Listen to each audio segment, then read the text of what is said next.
We can get to the boat through here! Ah!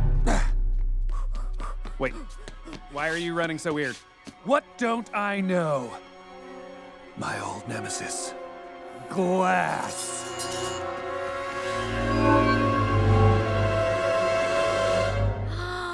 Birds can't see glass! Ah! Just go, Tulip. It's too late for me. You got the baby. You can deliver her yourself. What? No, I'm not leaving you behind. We can do this together. All right. Tulip, you got this. Okay, left, right, straight, left, right. Oh no! I'm panicking. Right again. Left, I mean. Left, right. Left, right, left. Sorry, Rolf. I mean, Rolf. Just shouting. Not working. Oh, we did that together. I ran into every piece of glass. Some more than once. Oh, jeez. What are the chances of that? I guess pretty high in a glass factory. One of the things that I like the most about the movie, it doesn't feel like anything that's out there. It feels very an original take on a family film. Is that something that was there present on the script when it was offered and you were moved forward to the animated part? To a certain extent, it's present in the script, but a lot of times in animation, because you're going to spend so long of a time in story, that there's a sketch of it in the script, and you know it's got the promise of that. And then if you take the filmmaking combination of Nick with sort of the pedigree that Doug Sweetland and I have in animated movies we've worked on. Yeah. Just a few great ones. We sort of felt like there might be something special there. Yeah. Nick's tone and humor, though, in this, in our world's fantastic. You've had a distinguished career, but even if you sort of go to the niche of animation with Sideshow Bob and Toy Story 2, do you feel that did you even think about that you have something to honor, like a legacy within the animated stuff that you work when you chose this at all? Gosh, no. It's an interesting question. I tried. Yeah, Sideshow Bob, as That I've was seminal for often me, said, but, he casts a big shadow through the universe. He is a big, giant, memorable character, Yeah, he is. and I am certainly proud to have voiced him. I still this go one, D Bart D sometimes. yeah, just Die randomly. Bart. Yeah.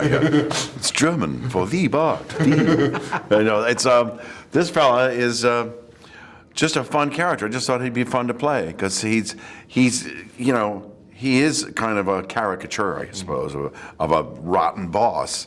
But there's something charming about him and engaging in a weird way.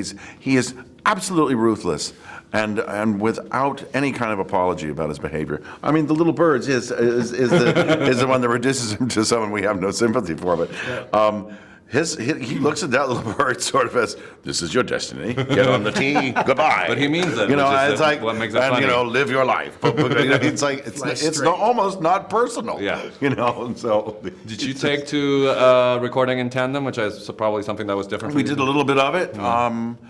And finished the job mostly without it. Sort of coming in to do a pickup line or do my little bumps and stuff. But it was good. I mean, I've done. So, in several of the films I've done, we've actually have been in the room together.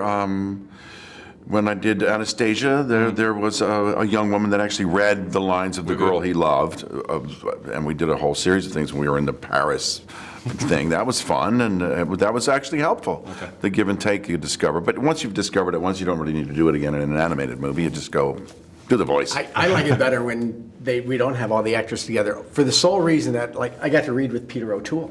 That's pretty exciting. I want to hear more about Peter O'Toole. Right? I got to read with Woody Allen. So That's pretty great. Let's get the actors together. Those are nice stories to whip out at a party, yeah.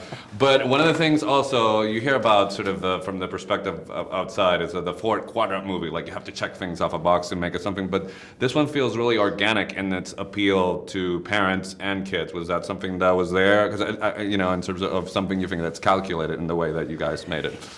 I think one of the fresh things about in Warner Brothers right now, we've put together this team of people that see what might come out of it. There's never been sort of the atmosphere of we better do four quadrant or it better be this, that, or the other thing. It was just, you guys go make a great movie, and they sort of trusted us as filmmakers to follow our instincts, given what we've all done before. And Nick and Doug and I very much want to make a movie like this.